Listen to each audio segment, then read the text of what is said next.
Le petit village d'Amboudi-Foula est très impliqué dans la défense de la forêt primaire de Massoua. Ses habitants, et en particulier les femmes, luttent contre le braconnage des bois précieux et le trafic des animaux qui peuplent cette forêt. C'est ce petit village que je vous propose de visiter. C'est initié et encouragé par Armand et Olivier de l'écologe Harold, proche du village, que la population a compris que cette forêt, cette terre et cette mer pouvaient leur rapporter bien plus que le braconnage. Et c'est en plantant clous de girofle, vanille, poivre, cannelle et en pêchant d'une façon raisonnée qu'ils tirent des revenus réguliers. On peut également ajouter un tourisme écologique qui se développe. Alors capitaine, qu'est-ce que tu fais? C'est avec Armand que nous faisons la connaissance du village. Et l'accueil des villageois est extraordinaire. Sourire et gentillesse partout. Nous sommes en pleine saison de ramassage du clou de girofle. Le débit des fleurs, ça. Ah, Ouais, ça c'est les fleurs. ça fait une... Ça c'est fait un fleur. Ah oui, d'accord. Avec pluriétamine. Ah, oui. Ça c'est les fleurs. Cueilli, égrené, Mais il en sera général, ensuite c'est- séché. Et aussi, il y a quand même des comment dirais-je, des usines qui fabriquent des dentifrices. Oui, oui. Je vous laisse maintenant pénétrer dans le village d'Amboudi-Foula. Voilà les villages d'Amboudi-Foula. Qui se trouve dans le parc, au périphérique du parc national Massoua. Le village se caractérise par, comme tous les villages de la côte est, on peut trouver quelques arbres fruitiers, les jacquiers, les manguiers, les cocotiers, les ananas. Ça se trouve Chez l'épicier du village, on trouve tout.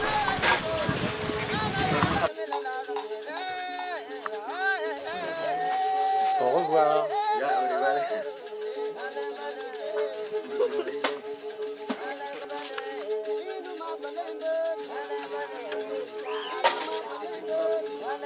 À vous.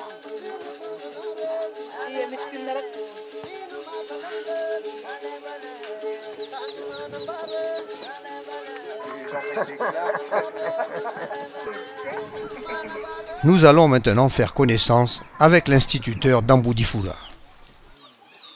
Bonjour. Bonjour, moi je m'appelle Patriciel. Je suis le directeur d'école Amboudi-Foula. Il y a donc 3 instituteurs. C'est nous qui tient la classe CM1 et chez les autres qui tiennent classe CP1 et CP2. L'effectif des élèves c'est 34. C'est 6 ans. Le plus grand c'est 13 ans. J'enseigne mathématiques, français, histoire, géographie, sciences. Le nombre d'années. Ah, 5 années. 5 années. Oui, Ah, 5 d'accord. années. Ah, ok, c'est bien. Bon, et les résultats sont bons? Oui, bon résultat, surtout pour l'année 2012. Ah, bon, alors J'ai d'accord. réussi l'examen CP, D'accord, entrée au CG. d'accord. Alors c'est que le professeur est parfait. Oui. Comme ça. Bon, ben, merci beaucoup. Oui, je vous Et remercie puis, aussi. bonne continuation à vous. Oui. Et puis, voilà. Oui. Ok, Oui, merci. Allez. Je vous remercie aussi. au revoir. Au revoir. En notre honneur, les enfants nous interprètent 2 chansons, dont une en français que nous connaissons tous. Nous sommes aux anges.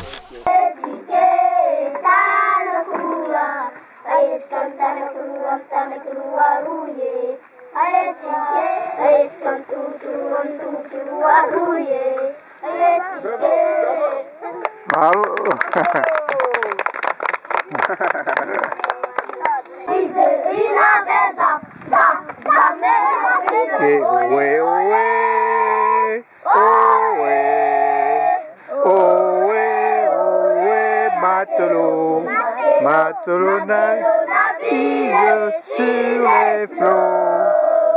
Bravo.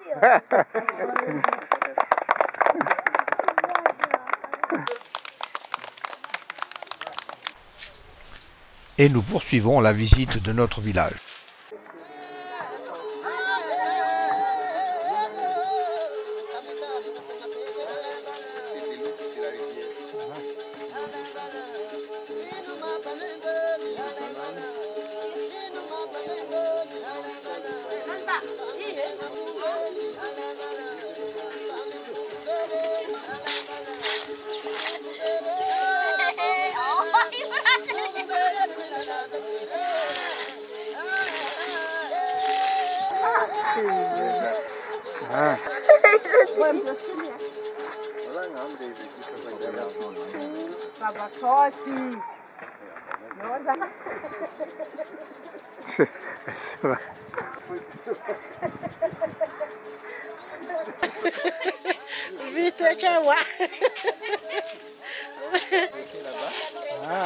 Elle veut qu'on achète une natte.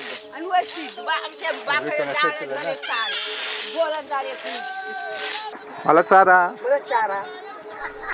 L'intérieur de la case où le riz est en train de cuire. N'est-elle pas merveilleuse cette belle jeune fille?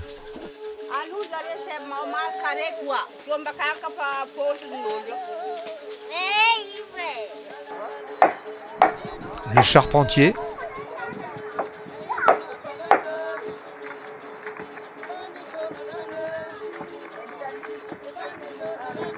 Mais dans la ville, Ici on pile le riz.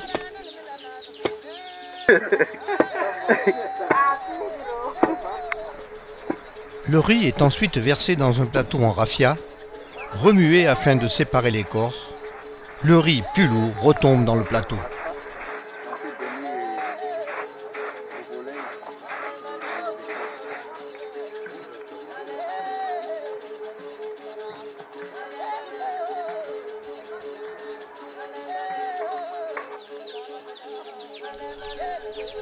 La nuit commence à tomber sur le village et nous sentons autour de nous une effervescence particulière.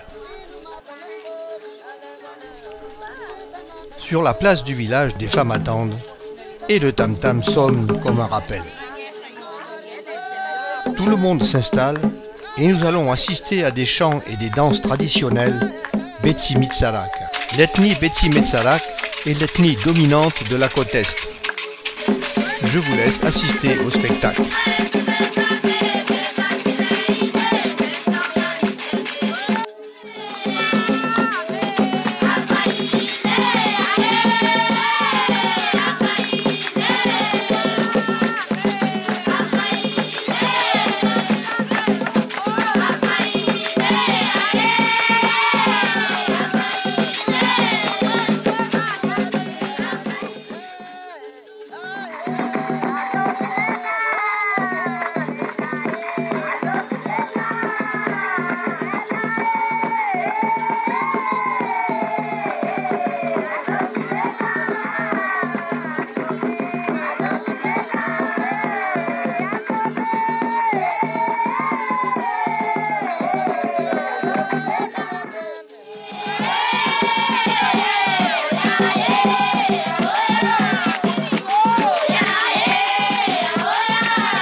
À la fin du spectacle, les femmes vous présenteront quelques produits artisanaux, vanille, cannelle, poivre, clou de girofle et plus surprenant, un DVD qu'elles ont entièrement créé pour leur association.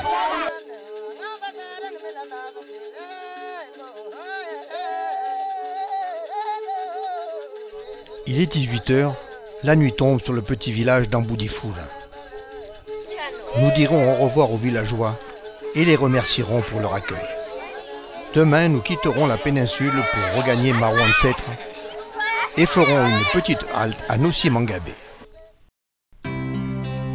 Ce matin, nous quittons la péninsule de Massoal et notre écologe avec regret. Nous serions bien restés quelques jours de plus. Mais il nous faut regagner Marouane-Setre où l'avion d'Herman nous attend. Nous ferons tout de même une petite halte à Nossi Mangabé pour une courte visite et une étape déjeuner. Nossi Mangabé est la plus grande île de la baie d'Antougie. Elle ne fait que 520 hectares. Elle est recouverte d'une forêt secondaire très dense. On y trouve une flore et une faune bien préservées.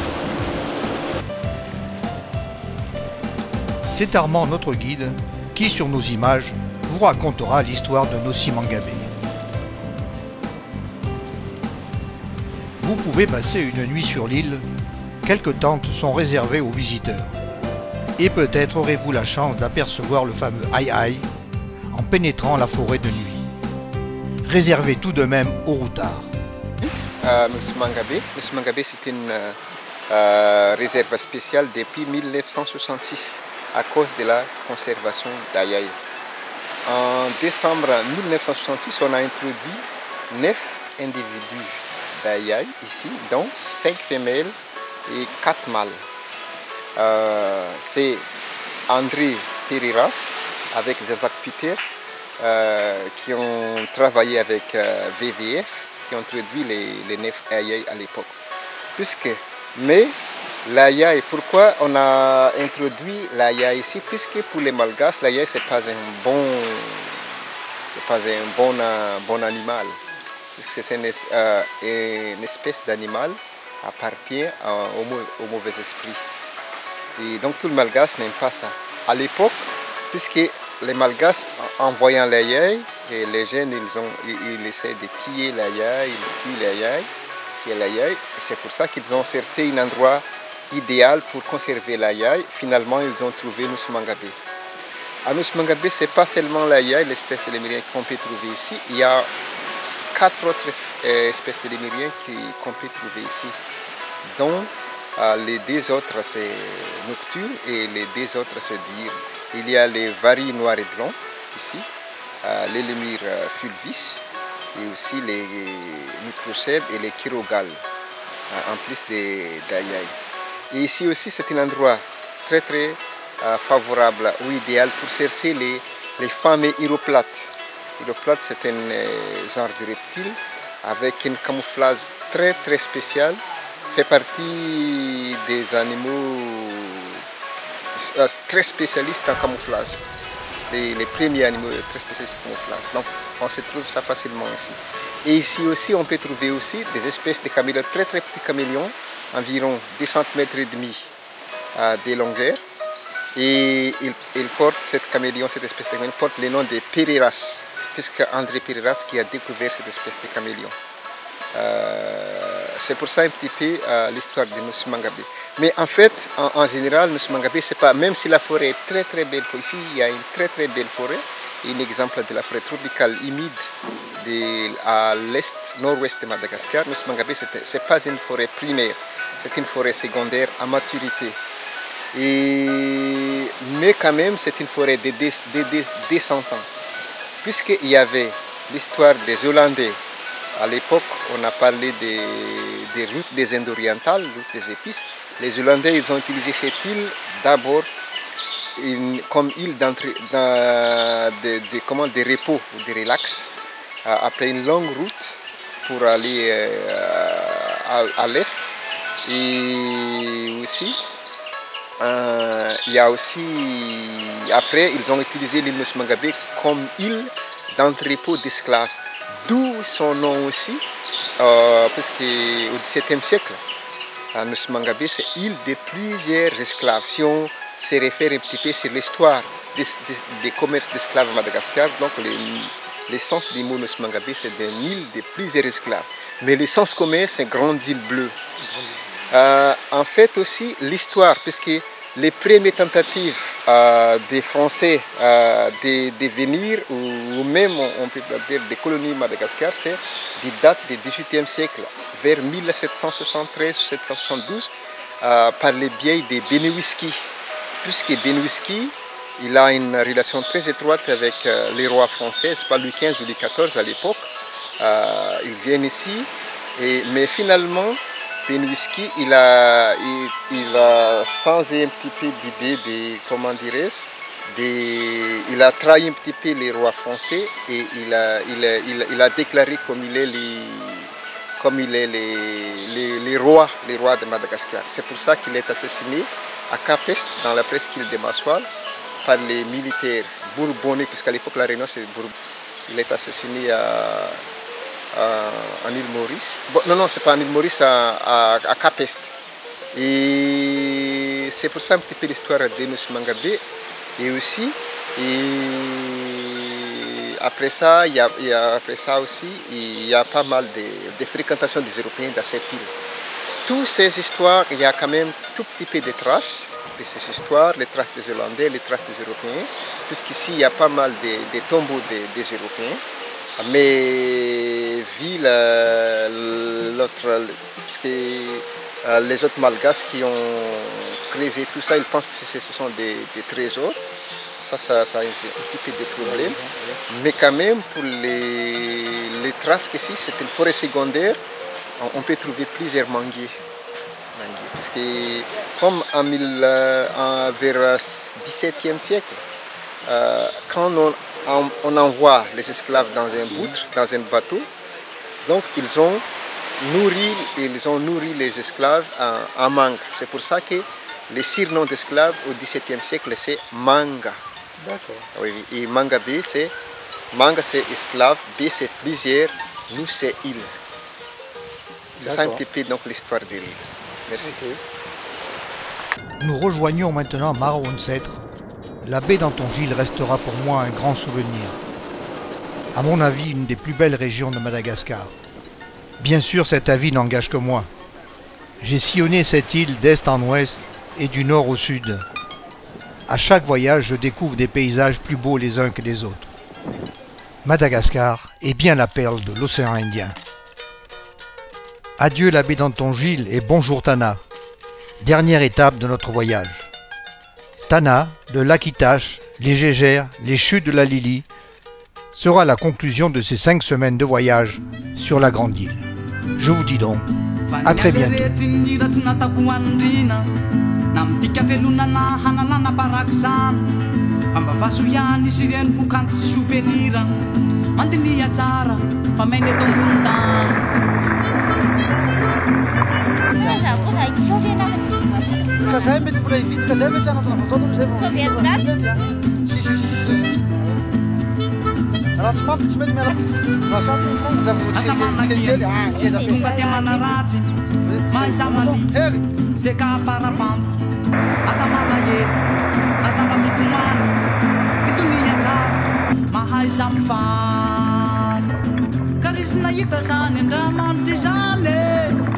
Shut up.